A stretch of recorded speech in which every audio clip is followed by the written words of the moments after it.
decision or the reason for that is that issues related to environment, natural resources, pollution, the link from environment to health, human health, have become ever more important. The future of our countries, of our nations, of our communities depend on trying to stop some of the degradation that's happening, reducing pollution, beginning to invest in a green economy if you're going to have energy, if you're going to be able to share our planet with soon 8, 9, 10 billion people. And that's why the environmental dimension of sustainable development has grown in importance, and that I think is the reason why the member states of the UN have decided to strengthen and upgrade UNIP also after these first 42 years. Yeah, and Nairobi, I mean, it's a big deal. Thank God it's Nairobi and not somewhere else, but yeah.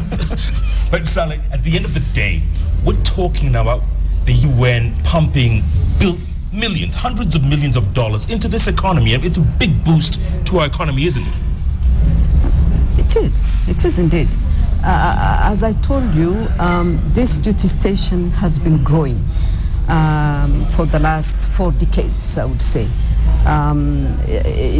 You can look at the compound. You know, the first 6, 7 buildings that were built for UNIP have reached their lifespan, 40 years. It has grown very big. We have a very magnificent compound, as you know. And the growth of UNIP is the growth for all of us. So as I have said before, this duty station has been constantly attracting other UN entities which has come here. Recently we have had regional offices that have moved here. Global functions of some of them.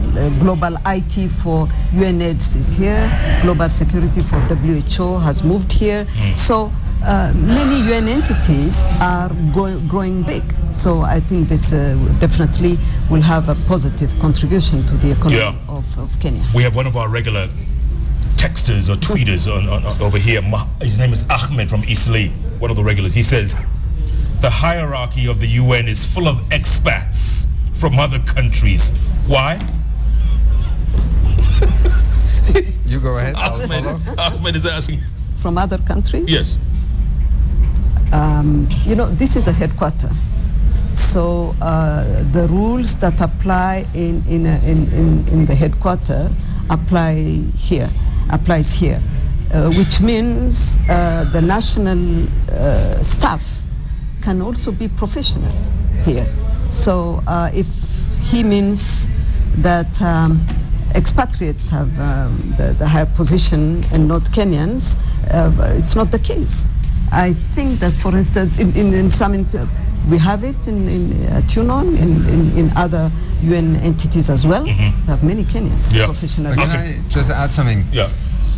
You will always be an expat the minute you leave your country. So Dr. Mukisa Kitui is an expat in Switzerland heading UNCTAD. The head of the Universal Postal Union is a Kenyan heading the Universal Postal Union of the United Nations, located in Bern. And you could go on. We're all expats the minute we leave our country. The United Nations is not about creating institutions that provide employment only for nationals. In fact, the whole idea is that we are public international servants who work outside of our countries in order to not be dominated by national interests. And so in every country, the majority of the international staff will inevitably not be employees that are nationals. But actually, if you take the total number of employees, we are, I think, probably the largest employer of Kenyans and Africans in Nairobi. And just to make the point also, the Cabinet Secretary of Foreign Affairs and Trade was the Deputy Executive Director of UNIP, and in the history of UNIP there have been many Kenyans who have held very significant senior positions. So it always depends on where you sit. If you're sitting in Kenya, we're expatriates. If you're sitting in Switzerland, the Kenyans are the expatriates leading the UN. Good point, good point. Okay, before the break I told you guys the late great Wangari Maathai would be so proud of what's going on. You say, what do you think, Achim? Would she be thrilled at what's going on? Well, let me first of all say that Wangari means the world to me. I think, like many others across the world, she's one of those people who inspired a whole generation. Not just by being an environmentalist, but first of all, being simply a person who stood up for what she thought was right. And then she managed to connect also the issue of women doing things that others would have said they have no role in doing, connecting that to peace. And yes, also here in Nairobi, we sometimes forget there would be no Karura forest left probably if it wasn't for Wangari Maathai. And there would be billions of trees that would never have been planted across the world. And I had the privilege of meeting her when I first was appointed in 2006 when the climate convention happened here in Nairobi. And it was Wangari who tempted me to, together with her, call for a 1 billion tree campaign. And with her sheer optimism, she managed to motivate people across the world, and we ended up planting 14 billion trees.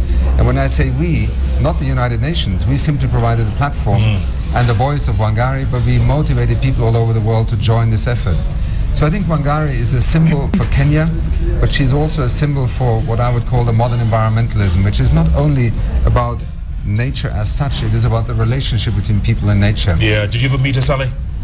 Unfortunately, no. I attended her funerals. I had to make a speech at her funerals. I never had the chance.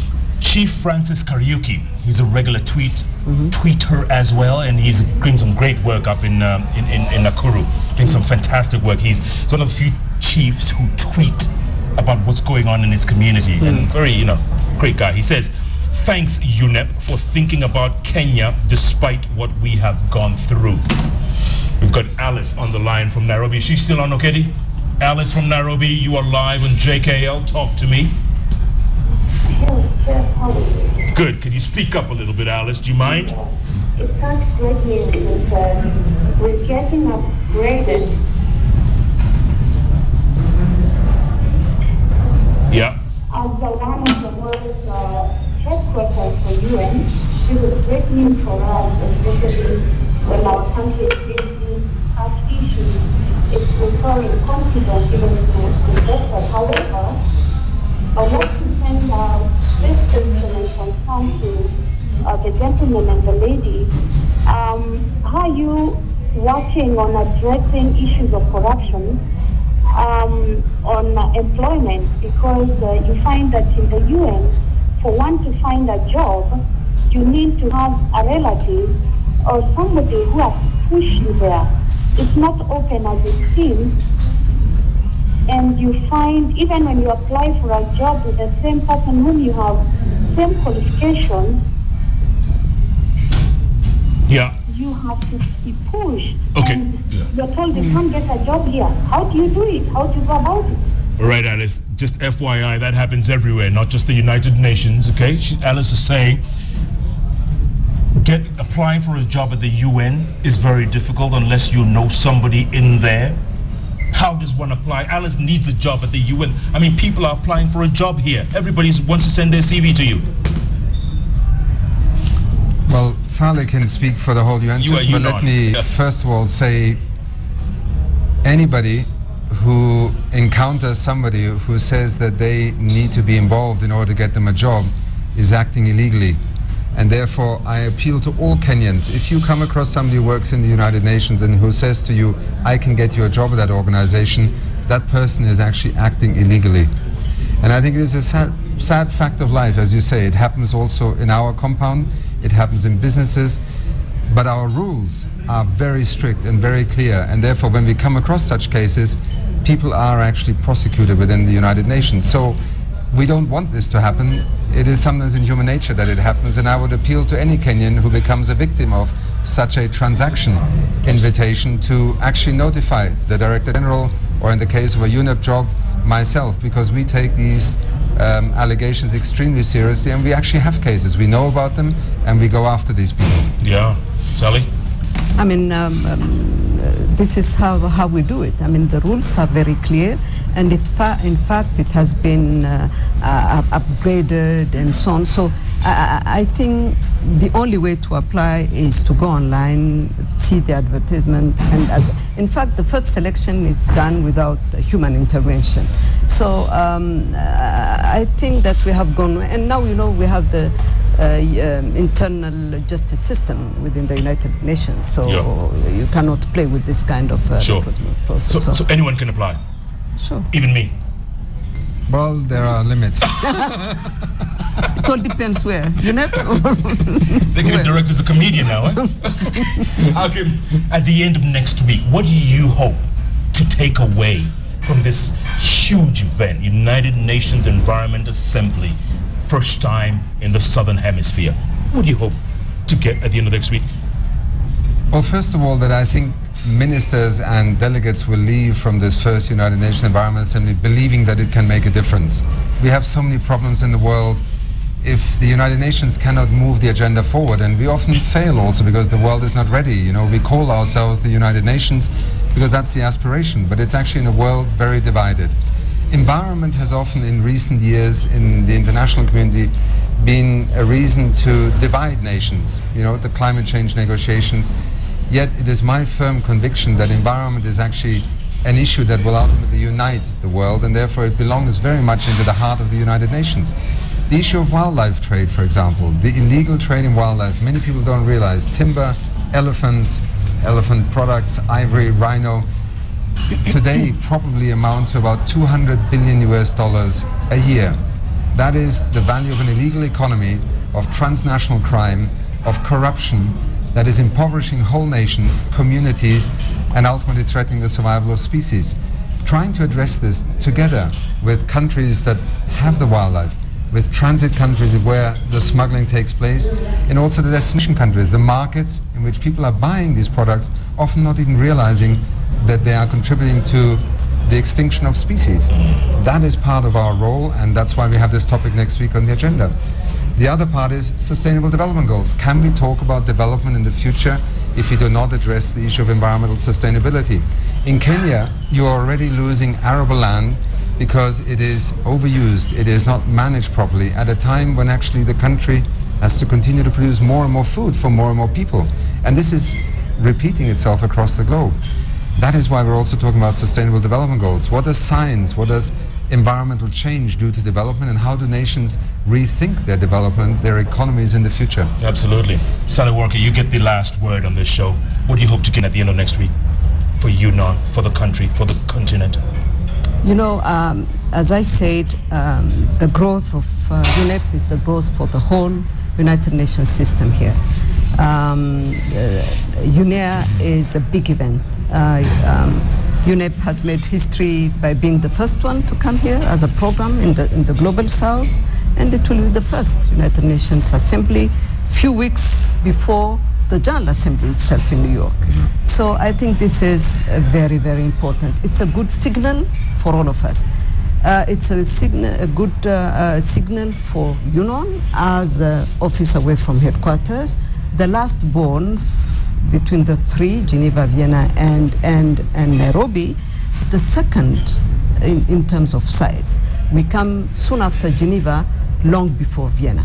So in terms of size, this is a big duty station. So I think it's important. It's a bright future for all of us. And you know, in all the change program that the Secretary General has, I think this duty station in the South, in the Global South, can benefit a lot. So Absolutely. It's a good news for Kenya. It's a good news for the whole continent, I think. I'm glad you said that. Sally Work, good to see you. Thank you. Congratulations. Thank you. Good luck next week. Thank you, Jeff. All right. Akim Steiner, nice one. Good luck going forward. Thank you. All right. Thank you. Executive Director of UNIP, Akim Steiner, and the Director General of United Nations Office in Nairobi, Sally Work Zewde. They're talking about some good news, and it is starting next week and going forward. It can happen. It is happening. Spread the word. Coming up, Kenya's permanent representative to UNIP, Ambassador Martin Kimani. What does he have to say about next week and going forward? Stay with us. Jeff Koinange live at the Terrace Restaurant of the Intercontinental Hotel. We'll be back in a moment.